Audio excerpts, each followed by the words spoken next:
Hey guys, it's your girl Lauren Brewer. I'm back with another reaction video because by the title, I'm reacting to how Kendrick Lamar is destroying Drake rap career. I'm going to this. As Kendrick Lamar just released Let's his see. third song in a 36-hour span.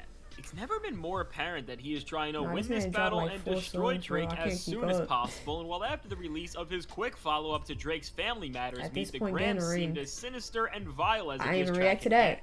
Kendrick has not stopped there, as with his latest diss record, Not Like Us. Just He's heard not that. just responding to You went some of the crazy. biggest claims and narratives that Drake tried to run with on his latest move in this beef, but after destroying Drake to his own family. Here he puts him on a platter to the entire music industry and specifically the people who have been arguably the most integral to his success. But before we can understand how Kendrick was able to attack Drake from yet another angle, we need to look at what Drake did to set up yet another diss from Lamar in the first place. Now on Family Matters, amongst many of the insane claims and accusations Drake threw Kendrick's direction, one of the ways he tried to shut down Kendrick's credibility to even be in this situation was by shouting out West Coast artists who he feels really represent the area and are about the life that is often portrayed in so much of the music from the region, and as Drake specifically highlights artists like Chris Brown and YG as being authentic West Coast artists where Kendrick is not. Just like Lamar has done over and over again. He did say Chris Brown, but you gotta remember, Chris Brown not really from there. Like, yeah,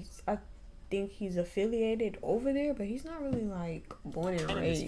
He uses Drake's claims and puts them right back in his face, as one of the first things you hear on this track is the one and only production tag from DJ Mustard. And as Mustard is the producer from the West Coast who has hands down put out the most hits over the last decade and has worked right alongside YG since they emerged on the scene. By hopping on a Mustard beat, Kendrick pretty much shuts down another attack from Drake without even opening his mouth, and beyond just the Mustard production. Kendrick takes his troll game up to another level as over this bouncy West Coast beat, Kendrick raps using the same type of flow and rhyme scheme patterns that are synonymous with Bay Area MCs like E40. So with all the musical optics set up here to throw Drake's words right back in his face. When it comes to Kendrick's performance, he has all the power to come at Drake in every single way that one possibly can, and we're not even a full 24 hours before this. He released a cut that between its writing and instrumental was genuinely horrifying and eerie because of how personal and layered it got. He takes a hard turn as he shows us firsthand how versatile he is as here.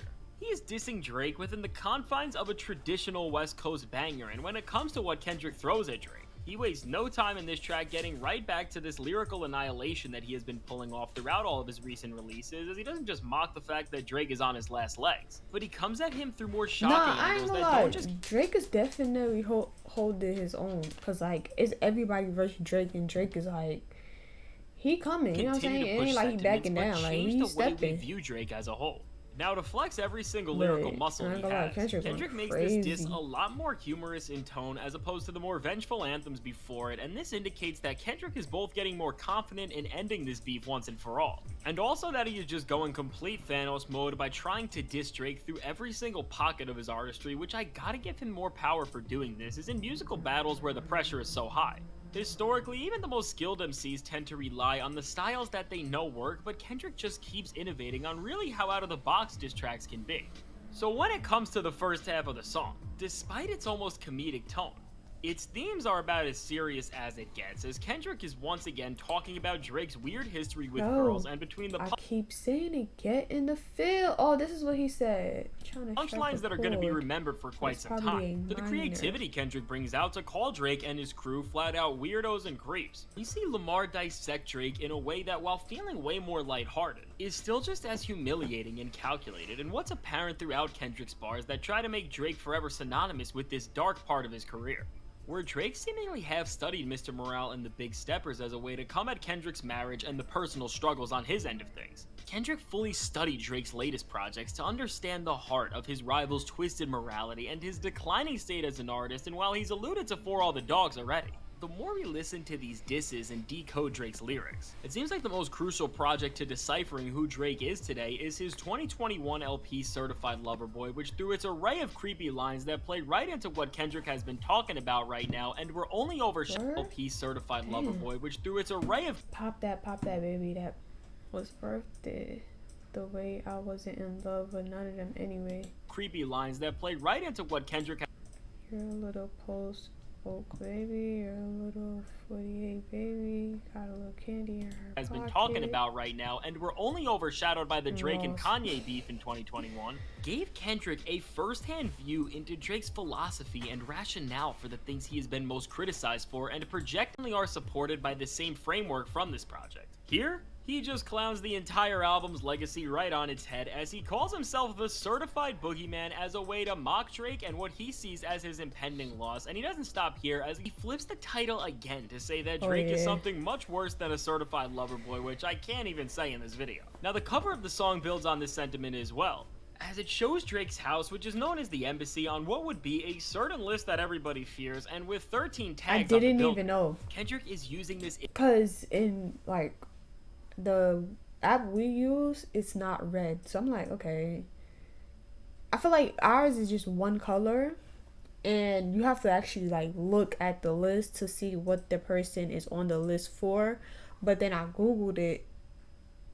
Each color represents something, but I don't know. We don't have the colors, though. We just have one color, the list, and then imagery to allude to the fact that there is some seriously disgusting things That's brewing. why I was so lost. Now, despite this subject matter being pretty disturbing, because of the Whew. one-liners and jokes Kendrick throws in, it does clown Drake in a way that is super accessible for the club. And this just makes the song even more insane because it has all the makings of a hit record. Yeah, now, it's a club banger. To the second half of this record, it begins to take a wider scope to this absolute attack on the OVO rapper, as Kendrick says to Drake that he should never show up in Oakland again after disrespecting Tupac the way he did, and as Kendrick continues to just call Drake less of a man than he and anybody else is. I don't know. I feel like he didn't diss Tupac like that. Basically freedom. It's a giant open universe. Maybe, I don't know. Maybe the West Coast felt like he did. He delivers a combination of memorable punchlines and name drops that either tease him or just straight out hurt his image, with some major bars focusing on the fact that Drake betrayed his own mentor Lil Wayne as he went after his girl when he was locked up, and beyond this. Kendrick tells Drake the way he disses Serena Williams is a bad mistake, and if he keeps doing it, as she's from Compton, he will pay a price, and taking things to the next level. Kendrick makes some more jabs about the shady business Drake may be involved in, some possible vices he may be trying to hide, and then ultimately, through this smooth West Coast beat, despite the severity of these bars and the situation, he keeps things as a functioning club banger by then calling Drake not the 6 God, but the 69 God, which is absolutely hilarious and is gonna stick with Drake for some time to come. Now, on the final verse of this track, Kendrick delivers the nastiest set of bars on the entire song, as he directly fires back to some of Drake's disses on Family Matters, as after Drake made some strange bars about the— Okay, so, alright, whoa. I'm telling you, either this be fake, or they really like sleeping in the studio. So you're telling me Family Matter came out, then Kendrick just so happened to respond back to what's on? Is somebody sending him the song? Because how did you that directly fast? Fires back to some of Drake's disses on Family Matters. I literally saw that Drake dropped, and then like what, a few minutes or whatever, Kendrick dropped. As after Drake made some strange bars about the nature of Kendrick's music and called him a wannabe activist, Kendrick has used his intellect to give Drake a history lesson about the oppression he writes about, and specifically talks about how Atlanta was a place where many people that looked like him were taken advantage of and exploited. And fast forward to today, he brings things full circle by saying that Drake is doing the exact same thing now as over the years. He has used such people as Future, Lil Baby, 21 Savage, Young Thug, Quavo, and 2 Chainz to hop on the waves that they have created, and ultimately earn credibility in the hip-hop world that he otherwise wouldn't have. And looking at all this in this perspective, Kendrick finishes this lesson off by saying, "No, you not a colleague, you a colonizer," which, wow. After Drake made some stupid bars on Family Matters, Kendrick was able to flip it into a verse that shows that while Drake may brag that he got many artists their first— I gave it a 1-1 because that one with Tupac, I don't really like that. I can't count that. And Push Up, I can't really count that either. Can you count Push Up?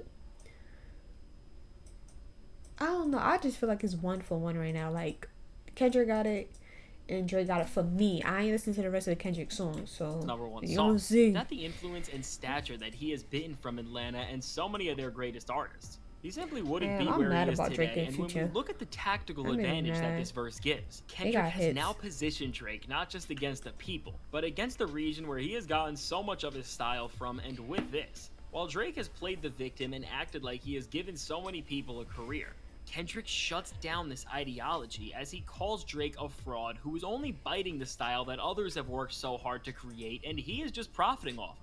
So overall, between the creative way that he clapped back to more disses that have been thrown his way, and the fact that he continued to sour Drake's image both to the public and now to the music industry and some of his closest collaborators, it's safe to say that Kendrick Lamar has taken another W with his latest track, as he is now playing a diabolical game that may not directly hurt Drake's career when it comes to his first week numbers, but overall, we'll challenge both listeners to question if they should support Drake's music, and more importantly, we'll make artists question if they should work with him, as looking at Drake's close relationships with the biggest stars from Atlanta in this regard, and seeing how he has had so many fallouts over the years. But I don't really listen to Kendrick. I mostly listen to Drake. Like, I don't, yeah. Old Kendrick, yeah, but like recent Kendrick, Does make you question what Drake's true intentions have been all along, and maybe even if this is why he is so desperate to not fully destroy his relationship with Future, who is still seen as the face of the most culturally dominant region in hip-hop. Now, I think the takeaway from this song is that Kendrick has once again pushed Drake further away from everything that he stood for, and going forward, well, Kendrick won't be able to erase the millions of fans Drake has. He is actively discouraging other artists from working with him, and considering the way that Drake has gripped onto young star after young star to keep staying up with the times, this very point in the beef and the rap world's perception of these lines will be very important, as it can actively determine how the next chapter of Drake's career plays out, and if anybody will even want to work with him after this entire feud. So overall, with a great layered track that does all this, and still remains to be a... Me personally, people like Drake don't need people on his songs, so I'm not gonna lie. Just like Nicki, she don't need people on her song. Like Wayne, like them three, they don't need anybody, to be honest. They could be on the song by themselves. Super catchy club banger. Kendrick Lamar has really leveled up in this beef in a way that is so historic for hip-hop, and at this point, as Drake now has 2 loaded diss tracks to answer to. Only time will tell if he can last through another exchange with Kendrick, or if this is already over as he is just leading by too much. Now let me know what you think about this track and the pressure Kendrick is applying to Drake to seemingly destroy his entire image and career, and if you want to see my video on how Kendrick and Drake just changed hip-hop forever when they released 2 of the craziest diss tracks of all time in under an hour, check out the suggested video. To be honest, it's 1 for 1 right now. I'm about to go listen to the other 2 of Kendrick, and I just hope there's no more diss tracks. Like I said, get in the field, bro, because who listens to all these damn diss tracks? Get in the field, bro. Please, somebody get in the field or make up or do something. I don't know. But if you guys like to react, share, and also do like, comment, subscribe. When you subscribe, turn that post notification bell on so you know when I bring a video, and I'll see you guys in my next video.